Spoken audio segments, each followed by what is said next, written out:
اعوذ باللہ من الشیطان الرجیم بسم اللہ الرحمن الرحیم۔ ناظرین و سامعین السلام علیکم۔ امید ہے آپ خیریت سے ہوں گے اور ہمارے ویڈیوز سے مستفید ہو رہے ہوں گے۔ ناظرین، موت کیا ہے؟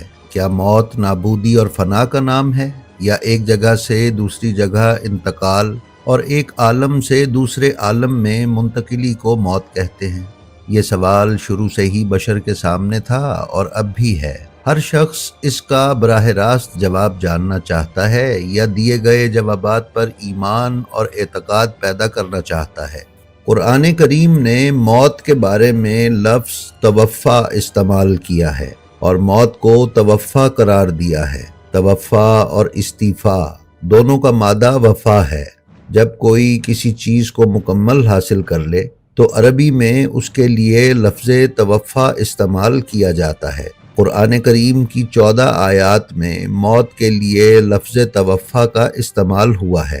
ان تمام آیات سے یہی سمجھا جا سکتا ہے کہ موت قرآن کریم کی نظر میں انسان کو قبضے میں لینا ہے، یعنی انسان موت کے وقت اپنی تمام شخصیت اور حقیقت سمیت اللہ کے بھیجے ہوئے فرشتوں کی تحویل میں چلا جاتا ہے اور وہ انسان کو اپنے قبضے میں لے لیتے ہیں۔ لہٰذا موت فنا نہیں بلکہ ایک عالم سے دوسرے عالم کی طرف منتقلی ہے، اور ایک زندگی سے دوسری زندگی کی طرف ایک ٹرانسفارمیشن ہے جس سے حیات انسانی ایک اور شکل میں جاری رہتی ہے۔ ناظرین، جابر بن حیان نے امام جعفر صادق علیہ السلام سے پوچھا کہ موت کیا ہے، تو امام نے فرمایا، جابر، جب تو شکم مادر میں تھا تو تاریک پردوں میں رہتا تھا، وہ بہت چھوٹا سا جہان تھا، تب تو نے اس جہان کی وسعت اور روشنی نہیں دیکھی تھی، لیکن تو اس تاریک جہان میں بہت خوش تھا، اور تو اس جہان سے کسی اور جگہ نہیں جانا چاہتا تھا کیونکہ تو نے اس سے بڑا جہان نہیں دیکھا تھا۔ یہی سبب ہے تو نے اس جہان میں آتے ہی رونا شروع کر دیا، کیونکہ تو سمجھ رہا تھا کہ تو مر رہا ہے، لیکن یہاں والے خوش تھے کہ تو اس جہان میں پیدا ہو رہا ہے۔ یہی ہوگا جب تو یہ جہان چھوڑ کر اگلے جہان جائے گا تو وہاں والے خوش ہوں گے کہ تو وہاں پیدا ہو رہا ہے، جبکہ یہاں والے رو رہے ہوں گے کہ تو مر رہا ہے۔ جابر، جسے دنیا پیدائش کہتی ہے وہ اصل میں موت ہے، اور جسے دنیا موت کہتی ہے وہ اصل میں پیدائش ہے، اور جتنا فرق شکم مادر اور اس جہان میں ہے اتنا ہی فرق اس جہان اور اس سے اگلے جہان میں ہے۔ جابر، جیسے تو یہاں اس جہان میں آ کر پلٹنا نہیں چاہتا، ویسے ہی تو اگلے جہان کی وسعت کو دیکھ کر پچھلے جہان میں پلٹنا نہیں چاہے گا۔ ناظرین، روح یا نفس انسانی، جسے انسان کی شخصیت کا حقیقی معیار قرار دیا گیا ہے اور جس کی جاویدانی سے ہی انسان جاویداں ہے، ایک غیر مادی چیز ہے۔ روح مقام اور مرتبے کے لحاظ سے مادے سے بہت بالا ہے۔ روح یا نفس طبیعت کے جوہری کمال کا حاصل ہے۔ موت کی وجہ سے روح یا نفس عالم مادی سے عالم ارواح کی طرف منتقل ہو جاتی ہے۔ دوسرے لفظوں میں، موت کے وقت روح کو واپس اپنی تحویل میں لے لیا جاتا ہے۔ بعض لوگوں کا خیال ہے کہ قرآن کی روح سے روح یا نفس کچھ بھی نہیں، انسان مرنے کے بعد ختم ہو جاتا ہے، یعنی موت کے بعد شعور، ادراک، روشنی و تکلیف نام کی کوئی چیز باقی نہیں رہتی۔ البتہ جب قیامت کبریٰ کا وقوع ہوگا اور انسان کو نئی زندگی ملے گی، تب انسان اپنا اور دنیا کا شعور پائے گا۔ مختلف مطالب میں موت کے معانی مختلف ہوتے ہیں۔ سائنسدانوں کے مطابق انسان کی موت اس وقت ہوتی ہے جب شعور کی موت ہوتی ہے۔ ایسا شخص جس کا شعور مر چکا ہو، اس کے جسم کو ہم چاہیں تو بہت دیر تک زندہ رکھ سکتے ہیں، یعنی دماغ انسان کے بہت سے سب سسٹمز میں سے ایک سب سسٹم ہے جو باقی تمام سسٹمز کو کنٹرول کرتا ہے، لیکن بہت سے سب سسٹمز دماغ کے براہ راست کنٹرول کی عدم موجودگی میں بھی مصنوعی طور پر زندہ رکھے جا سکتے ہیں۔ گویا انسان کی موت اور انسان کے سب سسٹمز کی موت کا پیمانہ الگ ہے۔ پھر ان میں سے ہر ایک سب سسٹم میں ہر وقت خلیے مر رہے ہوتے ہیں، نئے خلیے بن رہے ہوتے ہیں، اور یہ سب ایک کنٹرولڈ میکانزم کے تحت ہوتا ہے۔ اگر یہ کنٹرول ختم ہو جائے اور خلیے دھڑا دھڑ بننے لگے تو اس آرگن کا فنکشن نامکمل ہو جاتا ہے۔ اس حالت کو کینسر کہتے ہیں۔ گویا خلیوں کی سطح پر زندگی اور موت کی ڈیفینیشن بالکل ہی الگ ہے۔ خلیے کی موت اس وقت ہوتی ہے جب اس میں ہومیوسٹیٹس ختم ہو جائے اور وہ خلیے کی اندرونی حالت کو بیرونی حالت سے الگ نہ رکھ پائے۔ ایسا عموماً اس وقت ہوتا ہے جب خلیے کی بیرونی دیوار ٹوٹ جائے اور خلیے کا میٹیریل خارج ہو جائے۔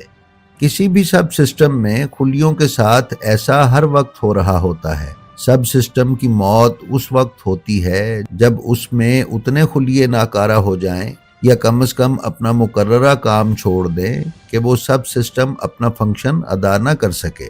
مثلاً دل کے مسلز کا کچھ حصہ مر جائے تو بھی دل اپنا کام کرتا رہتا ہے۔ یہی وجہ ہے کہ دل کے دورے کے بعد بھی بہت سے لوگ زندہ رہ جاتے ہیں اور ایک مصنوعی مکینیکل دل کے ساتھ بھی کم و بیش ایک نارمل زندگی گزارتے ہیں۔ لیکن دل کے اتنے خلیے مر جائیں کہ دل پریشر ہی پیدا نہ کر سکے تو اسے دل کی موت کہا جاتا ہے۔ اس صورت میں اگر دل کو سرجری کر کے تبدیل کر دیا جائے یا مصنوعی دل لگا دیا جائے تو انسان زندہ رہ سکتا ہے، اگرچہ اس کا اوریجنل دل مر چکا ہوتا ہے۔ ناظرین، امام جعفر صادق علیہ السلام کا ابو شاکر دیسانی نامی دہریے کے ساتھ ایک طویل مکالمہ کتاب سپر برین آف اسلام کے صفحہ 317 سے 323 تک درج کیا گیا ہے۔ اس میں ابو شاکر نے امام سے ناگہانی موت کے بارے میں دریافت کیا تو امام نے فرمایا کہ ناگہانی موت ایک غیر متوقع موت ہے۔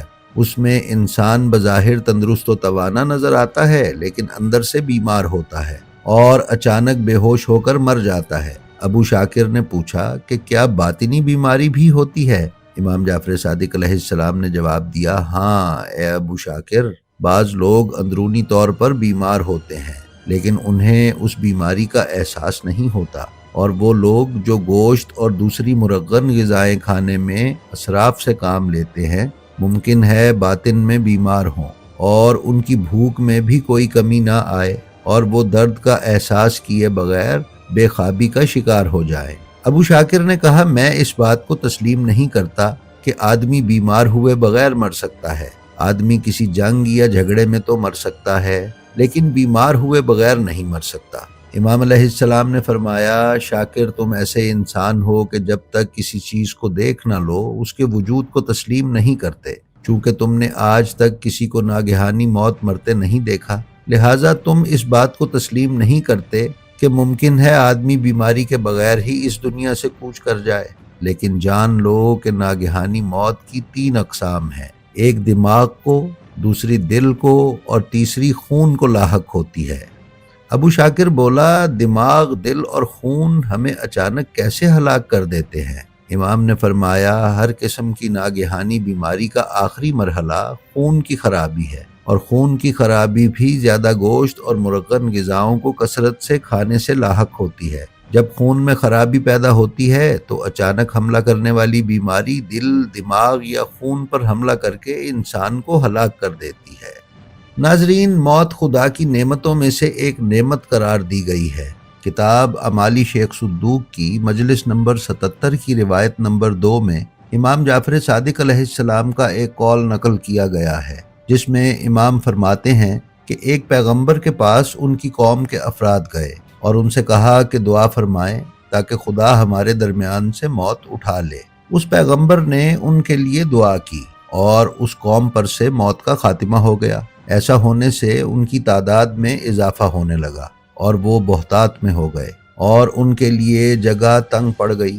ان کی نسلوں کی نسلیں پھلنے پھولنے لگیں اور حالت یہ ہو گئی کہ جب صبح ہوتی تو اس قوم کے نوجوان اپنے ماں باپ، پھر ان کے ماں باپ اور پھر ان کے اجداد کو کھانا دیتے، ان کے کام کاج کرتے اور ان کی دیکھ بھال میں لگے رہتے۔ یوں دن رات اسی میں تمام ہو جاتے۔